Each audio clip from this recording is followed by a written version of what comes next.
Bus குறுக்க வர்றது சாவு கிராக்கி. காலையில வீட்டுல சொல்லிட்டு வந்துட்டியா? ஓரமா போல. ஆரப்பாளையம் மதுரை மதுரை 121 பைபாஸ் மட்டும் ஏறு. பஸ் இடையில எங்கேயும் நிக்காது.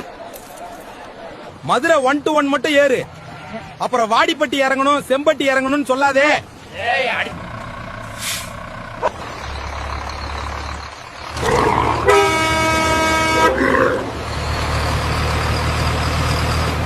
ஏம்பா சிங்கம், நீ என்னதான் காட்டுக்கு ராஜாவா இருந்தாலும் 2 ஆள் உட்கார சீட்ல நீ ஒரு ஆள் உட்காருவியா? கொஞ்சம் தள்ளி உட்காருப்பா. இந்த ஒட்டகத்தை பாருங்கப்பா, இவன் உடம்புக்குள்ள 70 லிட்டர் வரைக்கும் தண்ணி சேமிச்சு வச்சுக்குவான். பாலைவனத்துல 3 மாசம் வரைக்கும் தண்ணி இல்லாம கூட உயிர் வாழ்வான். நம்மளால ஒரு நாள் கூட தண்ணி இல்லாம இருக்க முடியாதுப்பா. இயற்கை ஒவ்வொருத்தனுக்கும் எவ்வளவு புத்திசாலித்தனமா சக்தி கொடுத்திருக்கேன்னு பாருங்க. நீ எங்க போனோம்? ஆரப்பாளையம் ஒண்ணு கூட. நீயே 4 ஆள் உட்கார்ந்திருக்க, சீட்ல உட்கார்ந்திருக்க. உனக்கு 4 டிக்கெட் தான் போடணும். இந்த யானை இருக்கானே, இவனுக்கு நினைவு சக்தி ரொம்ப அதிகம். இவன் வந்த வழியையும் பார்த்து மனிதனையும் எப்போதும் மறக்க மாட்டான். ஆனால் நம்மளுக்கு ஒரு பிரச்சனை வந்தா மட்டும் எல்லாத்தையும் மறந்து. காலையிலேயே இப்படி 500 ரூபாய் எடுத்து நீட்டினா சில்லறைக்கு நான் எங்க போவேன்?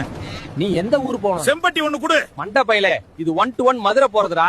பைபாஸ்ல இறக்கி விடுறேன். 3 கிலோமீட்டர் நடந்தே போ, உனக்கு உடம்பாவது குறையட்டும். என்னப்பா வாத்து, ரொம்ப நாளா ஆளையே காணோம்.